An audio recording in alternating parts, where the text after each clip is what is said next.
Oke, sekarang teman-teman sudah selesai dapat prioritas nomor satu, prioritas nomor 2, prioritas nomor 3. Nah, apa yang akan kita lakukan adalah kita jadikan high focus goal. Yang tadi itu cuma goal, high focus goal adalah goal yang kita pecah menjadi langkah-langkah detail, oke? Langkah-langkah detail, rencana detail, motivasi kita apa, kita akan pecahkan itu semuanya untuk membangun kejelasan level tinggi yang kita butuhkan supaya kita bisa eksekusi dengan baik. Karena apa? Tanpa kejelasan, pikiran kita akan berpikir, saya harus lakukan sesuatu, saya harus bikin kemajuan, saya harus capai goal saya." Tapi hati Anda akan bilang, "Entar dulu deh, kan kamu belum jelas nih. Yuk nonton YouTube dulu, siapa tahu dapat inspirasi. Ayo nonton lihat Instagram dulu, lihat TikTok dulu, siapa tahu dapat inspirasi." Dan akhirnya Anda tidak melakukannya sama sekali. Oke? Nah, kita nggak mau itu terjadi, kita punya level kejelasan yang ketika kita lost track, kita buka, kita langsung tahu kita apa yang harus kita lakukan. Kita lost track, buka halaman 13, 14, 15, kita langsung tahu apa yang harus kita lakukan. Itu yang kita inginkan. Oke? Jadi Anda benar-benar memperlakukan Sync Planner sebagai tools. Tools untuk mengembalikan Anda on track kapanpun, ya. Nah, kita lihat halaman 13, 14, 15 ini high focus goal-nya ada elemen apa aja. Pertama, elemen kosong di sini kita tuliskan kembali goal yang menang nomor satu untuk high focus goal satu. Untuk yang kedua, nanti tuliskan goal yang kedua, oke? Nah, bagian selanjutnya adalah motivasi terbesar saya. Motivasi terbesar saya ini sangat-sangat penting, teman-teman. Ini adalah why-nya kita, oke? Why-nya kita adalah bahan bakarnya kita, adalah alasan kenapa kita harus mencapai goal ini. Dan please teman-teman, tolong tuliskan sepersonal mungkin. Anda mungkin tidak akan share ini kepada orang lain, jadi tuliskan sepersonal mungkin, karena ini yang akan memotivasi Anda. Kita ini manusia, somehow, some way, dalam proses kita mengeksekusi rencana-rencana kita, ada distraksi, ada hal-hal yang tidak bisa kita hindari, life happen, sometimes shit happen. Jadi kita akan lost track. Kita akan kehilangan motivasi. Nah, pada saat itu buka kembali halaman 13, 14, 15, baca why Anda.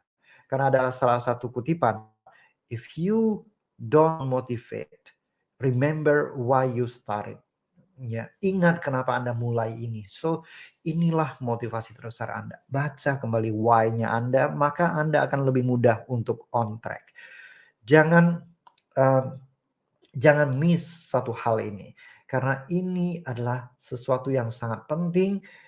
Goal itu harus bisa kita lihat berulang-ulang. Kalau perlu kita baca berulang-ulang sampai bawah sadar benar-benar merasa bahwa this is what happened. Inilah yang akan terjadi. Ini saya akan wujudkan terjadi. Oke? Karena gini, pikiran bawah sadar tidak bisa membedakan mana yang realita, mana yang imajinasi kita. Nah, sekarang apa yang kita imajinasikan berulang-ulang? Kalau yang kita imajinasikan berulang-ulang itu masalah, ya bawah sadar akan menarik masalah demi masalah semakin banyak. Tapi kalau yang kita putar ulang, imajinasikan terus-menerus adalah goal kita, why kita, apa eksekusi kita, itu yang akan diwujudkan oleh pikiran bawah sadar kita. Oke?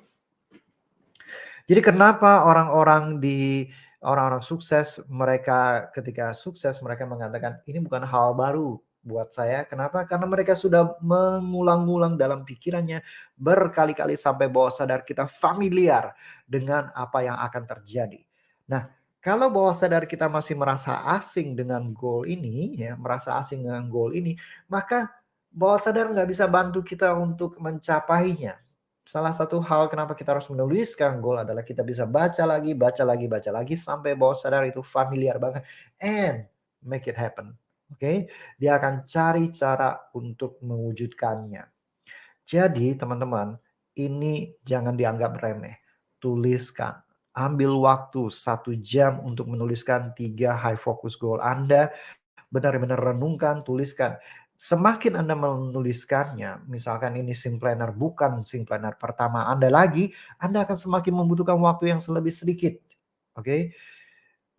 Kalau ini sim planner pertama Anda, mungkin Anda membutuhkan waktu yang lebih panjang. It's okay. Ingat perjalanan dari level 1, level 2, level 3. Mungkin Anda ada di level 1 dan membutuhkan waktu yang lebih panjang. No problem, no worries. Oke?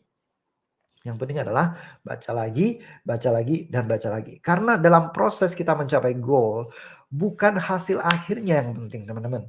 Bukan hasil akhirnya yang penting. Hasil akhir siapa sih yang nggak mau? Siapa sih yang nggak mau sukses? Siapa sih yang nggak mau bebas waktu, bebas uang? Nggak ada yang nggak mau pastinya. Tapi apakah kita suka dengan prosesnya?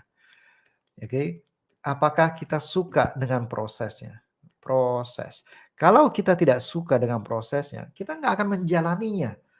Kalau kita suka dengan prosesnya, kita akan terus menjalaninya. Nah, di sini kita akan membreakdown prosesnya apa. Dengan kita breakdown prosesnya apa, kita akan lebih jelas apa yang harus kita lakukan. Dengan lebih jelas dengan apa yang harus kita lakukan, maka kita lebih mudah untuk menyukai apa yang perlu kita lakukan.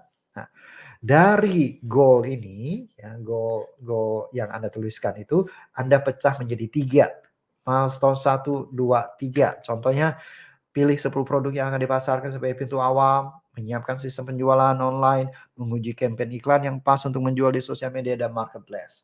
Ya, ini pada saat saya memulai bisnis retail 2 tahun yang lalu. Ini proses yang saya jalanin, oke. Jadi, teman-teman bisa screenshot ya, teman-teman bisa screenshot atau, ya pause video ini untuk bikin versi Anda, oke. Terus, di ini kan memilih 10 produk. Nah, milestone 1 ini kita bagi menjadi 3 langkah kecil untuk mencapai, milestone ini. Apa aja yang harus kita lakukan di sini. Melakukan riset pasar produk yang diminati, kemudian menganalisis dan memilih produk dari supplier, melakukan deal kepada pihak supplier untuk pilihan produk, dan melakukan proses logistik. Ini adalah proses yang benar yang harus kita lakukan untuk memastikan produk yang kita jual itu tepat. Oke. Terus langkah kedua apa? Langkah ketiga apa? Nah, ini teman-teman di video selanjutnya saya akan berikan contoh yang saya buat untuk orang lain dan hasilnya seperti apa. Oke? Anda, coba tebak, kalau saya yang bikin untuk orang lain hasilnya seperti apa? Nanti Anda akan, surprise sama jawabannya, oke? Lakukan ini, renungkan, tuliskan, pikirkan, analisis, dan masukkan ke dalam halaman 13, 14, 15. Oke? Ini cukup clear ya, teman-teman bisa tonton lagi. Saya akan membuat video ini tidak terlalu panjang supaya Anda bisa gampang rewind untuk lihat dan dengarkan kembali. So, sampai ketemu di video selanjutnya di mana saya akan menjelaskan contoh 2 contoh ekstra.